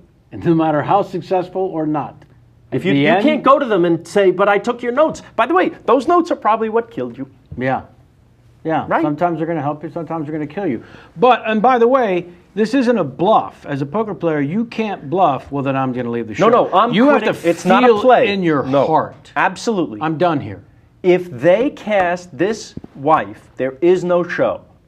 This is no small thing. This is the central relationship of this play. Right. You can't just put a hot babe in there. It doesn't work. Good for you. It was something. It was something. And I found out that the head of CBS was being misrepresented to me. Oh, boy. By the not head of CBS. by a suit who probably in a meeting that they have about many things, Les probably said, well, what about so-and-so for that part? And he took it on as his thing that he was going to get. Yes. And when I finally presented to Les that maybe we could do better than this, he just said, well, it's just an idea. Wow. By the time I got to him. Sure. Yeah. But I was quitting. I really was. If he didn't do that and he says, I insist, I would say, I'm very sorry, I have to go. Yeah. You got to be married to that. Had to. And then the show, we did the pilot, and then we got picked up to go to series. My agent calls, congratulations. They picked up the pilot. Great, let's celebrate. They said, they just want to know who's going to run the show. I said, oh, I assumed me.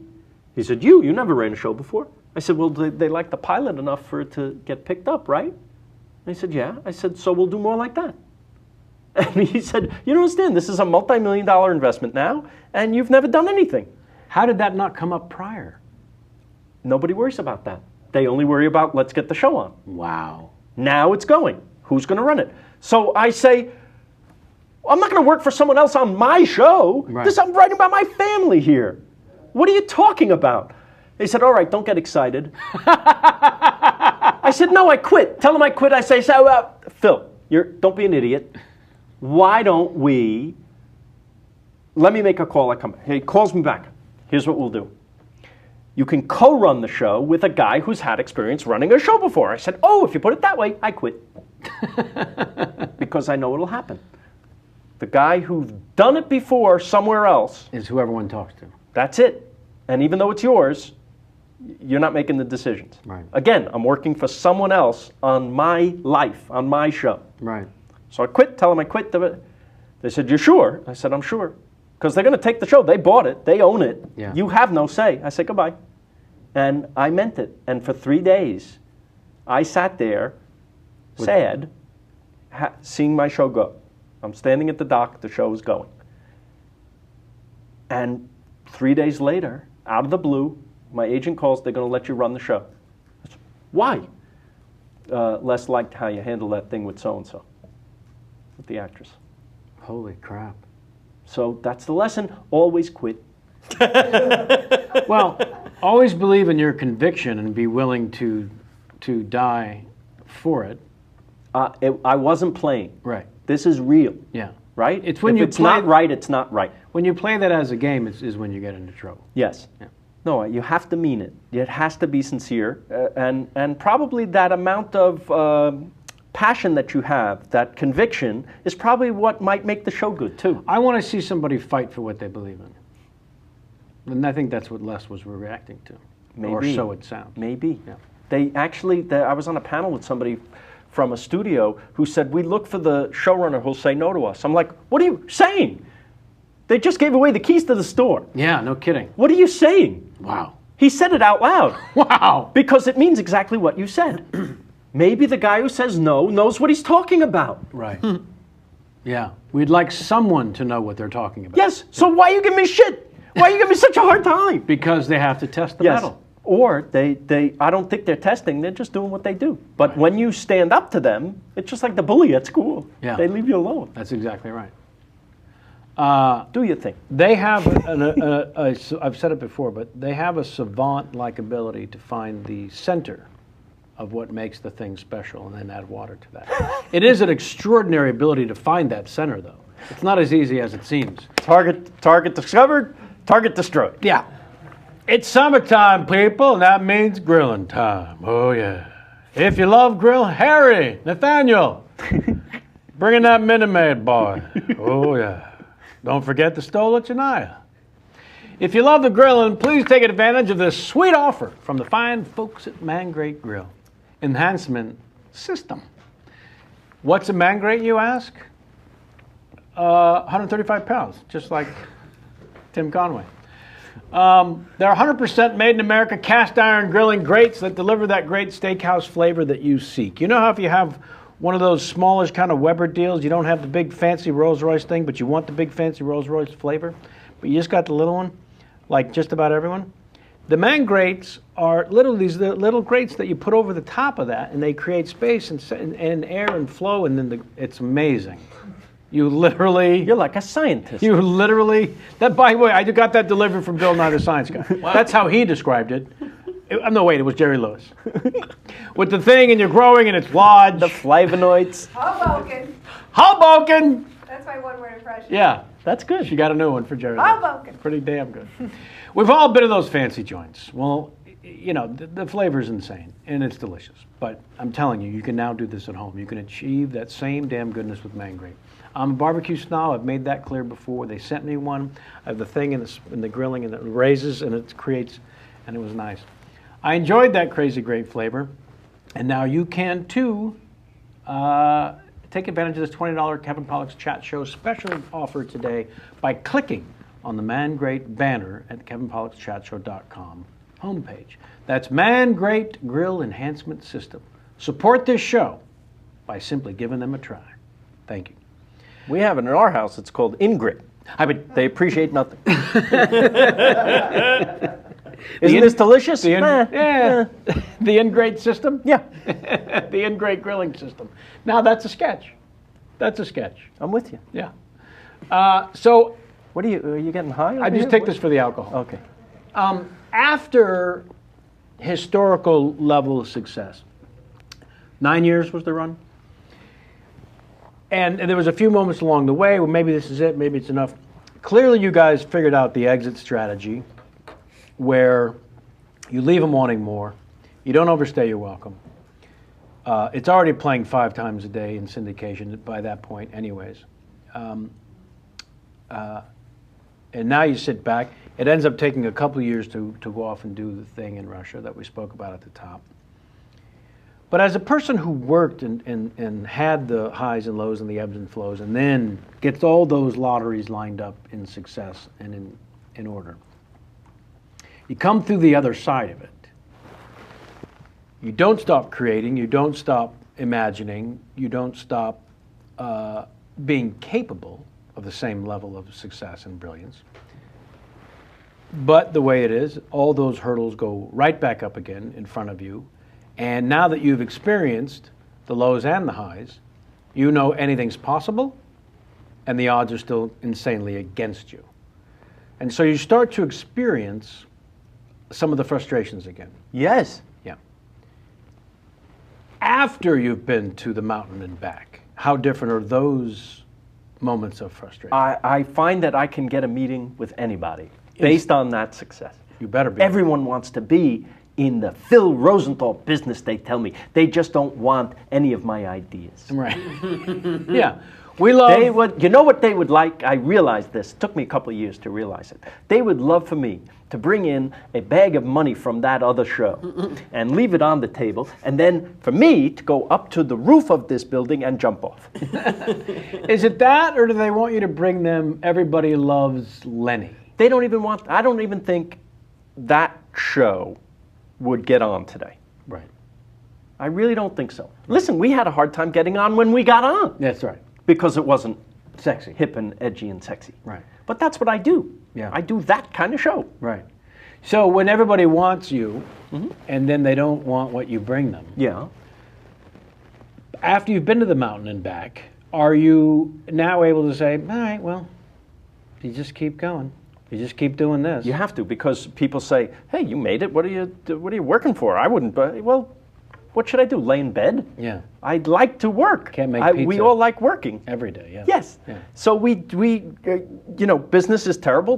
You saw what happened to the economy. So like everybody else, I diversify. So I'm working on many things at once. Right. Now. Why haven't you directed a feature of your own writing? I'm doing that now. I have 2 screenplays out there trying to get financing, but my movies are not the type of movies that get made regularly anymore. There's maybe 1 or 2 a year of these kinds of movies. When I say these kinds of movies, I mean movies about people. Right. that aren't about CGI effects. Right. Right? Other than Pixar, I would say that CGI has killed the movies. Because it used to be we'd go and see an effect in a movie and wonder how it was done. Right. Now we're all lovers of magic, but we all know how the trick is done. Right. They're all done the same way. Yeah. They're all made in the computer. Right. So the stakes are very, very low. And when that becomes the be-all and end-all, well, we're spending $1 billion on our CGI effects. Right. that becomes what they're advertising, actually. Right. You want to see $1 billion of CGI? Well, most children say yes. Yeah. And so that's who goes to the movies. Yeah, it seems like the independent films are the ones that are offering you family stories, real life, slice of life. Just about people talk, like, Right. I know you worked with my favorite actor in the whole world, Walter Matthau. Sure. Okay? This was when you worked with him, he was in his 70s? Yeah, early 70s. Who gets that anymore? Right. Where that guy gets to make a movie, right? Right. That's who I would like to see. That guy made me laugh, Right. just from his face. Yeah. There's no CGI on Walter Matthau's face. No. And it's the funniest thing you ever saw, Yeah, that's exactly right. right? Yeah. God, I loved it. I got to have lunch with Elaine May in New York recently. Ooh. And she talked about directing him in A New Leaf, which is something she wrote, Right. starred in with Matthau, and directed. Right. And the first day on the set, they have a table scene, and she gets everything ready, and she says to Walter, okay, action. And he goes, don't say action to me. He says, I've been doing this for 30 years. I'm in this scene, I'm right next to you. You don't have to say action. Just start talking. She said, I never said action again in my life. Yeah. Yeah. Oh, man. Where was this going?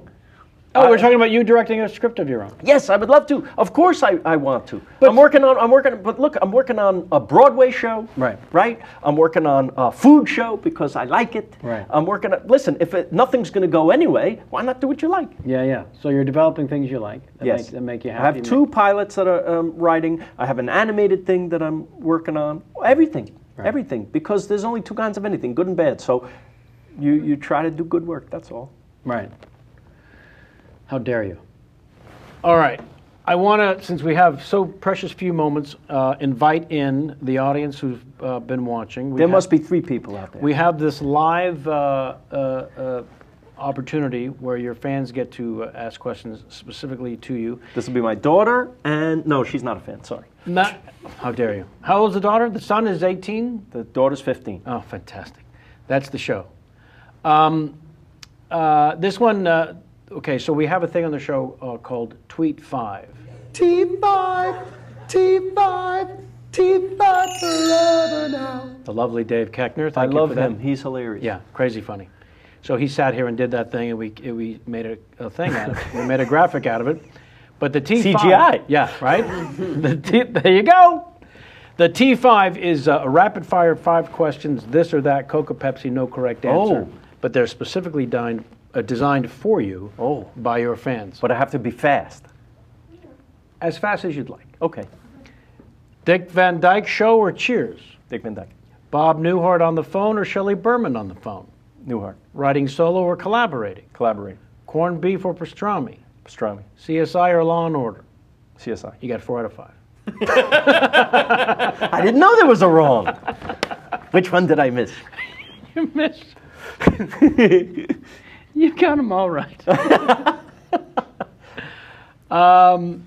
Does Philip keep in touch with any of the people from the documentary? For example, his initial driver. Yes, I've spoken to Eldar. Yeah. And you know, there was a moment in the film where he Gotta go to the tells hospital. me he's sick, and we don't know whether he is or not. Or taking a vacation. Or taking a vacation. I thought maybe he ditched me, maybe he didn't like me anymore. And so he wants to get away from me. I didn't know, but I see him at the end of the movie. And he comes in, and he's tan, and looks great. It looks like he's been on a vacation. I don't know what the hell the story was. Right. But I really was just happy that he was okay. Right. So I didn't care. And then somebody told me that maybe he did tell me the truth, okay, that he really was sick, but he couldn't tell his employers that because in Russia, if they find out you're sick, you lose your job. Yeah. Which explained everything, except how does he look like George Hamilton at the end? I don't know. But Still don't know? how do you ask? Hey, were you lying to me? How do you ask? You who could kill me in 4 seconds? Yeah. With the gun package? I don't know if it speaks louder about the weapon or his package. The last tweet 5 comes to us from the Twitter at RayAlex87. Ready? Ready. Ray or Robert? Oh, See? They're not all easy. I can't answer that. All right. I pass. I like them both. Marie or Deborah? I have to. These I are can't. not. Who asked these questions? This is Sophie's choice. It is. I won't have it. I can't. Filming in Kill them all. This is a good one, actually. Filming in Italy or L.A.? See, now that is tough. It's not. Because the home is fantastic in L.A. and the place is great, but then Italy is Italy. Italy. Yeah. What am I, an idiot? The show, dubbed or original? Well, original. Who likes dubbed anything? Who wrote this? Who wrote this shit? Deb's That's been said to me many times. Now I say it to you, tweet Fiverr.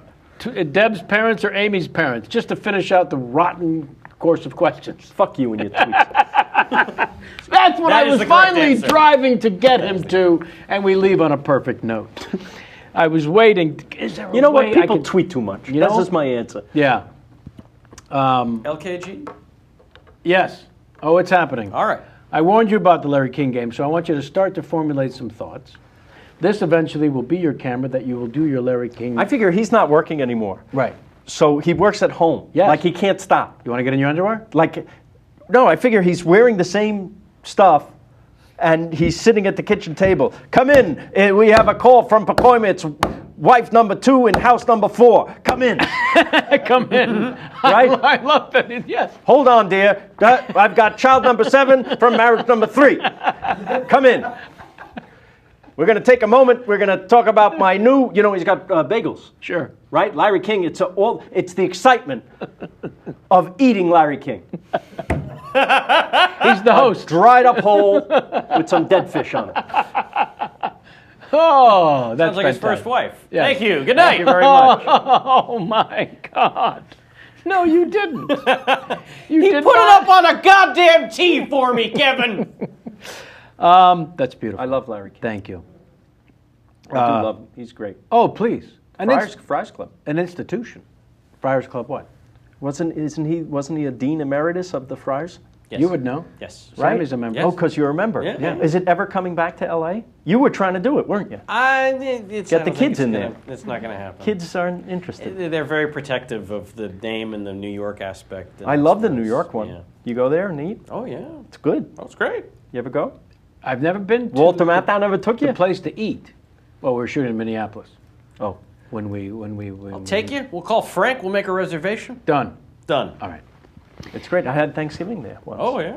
Yeah, they in the Frank Sinatra room, they cover the pool table with a tablecloth. Wow. And your whole family eats around, and the food is great. You're kidding. I'm not kidding. That's Let's do it. We'll have a big dinner. we should have a Seder. That's it. Hey. With Frank Sinatra on the wall. Now you're talking. That's good. Well, I'm a member of the Fraternal Order of Eagles, so That's we're true. interested. And wanna go to- Alan you wanna go to the Kirschbaum- Eagles for Alan Thanksgiving. Kirschbaum's father is They Freddie did Roman. You know that, right? Freddie Roman. No. Well, he's head of the Friars Club, and he's had a little trouble, health problems. So I just want to say we love you, Freddie, and we're wishing you all the best. I can tell you he's doing much better. He was at the latest, the Betty White roast. Yes. Looked like $1 million. Well, he's doing great then. Fantastic. And he's great. His line was, when my family came to see me do my act, they changed their name to Kirschenbaum. There you go. That's pretty good. Oh, man. Thank you for all. I love being here. It went very fast. Honestly, right? 2 hours, it seems. For me, I'm trying to, I know there was something. there was something else. Something else. Do Alan Arkin for me once. Let me ask you a question, and then I'll drive you home. You live in the middle of town, and I'm telling you, I can get you there by 4 o'clock. It's 11 minutes. Oh my God, I have a hovercraft. I love him. Alan and I, that screenplay that we wrote. Right. Here's in our naivete, we wrote it for Alan Arkin. Why is that night? Because you had no chance of getting it to him. Not that. Because this is, I'm going to say 1988. We finish it. We think it's perfect. And this is 1988, so it's a long time ago. But they said, Alan Arkin doesn't open a movie. Right. Oh my God. And I'm like, oh shit, what do you mean? He's the greatest. Yeah. But Well, he had opened films prior to that, Catch-22, what have you. I mean, he was. that was 20 years before that. That was in 1988. Right. Yeah. Oh my. Isn't that sad? Yeah. So, I don't know if I was born too late or something, or I just idolized the older people. Right. Like, I'd rather hang out with Carl Reiner and Norman Lear than... So did he ever get a chance to read it? I don't know. Do you stay in touch with him? Yes. All right, we'll talk. Okay. Never too late. Thank you again, honestly, truly. I loved it. Longtime fan, and I can't wait to have the pizza and the movie. You'll have both. All right, great.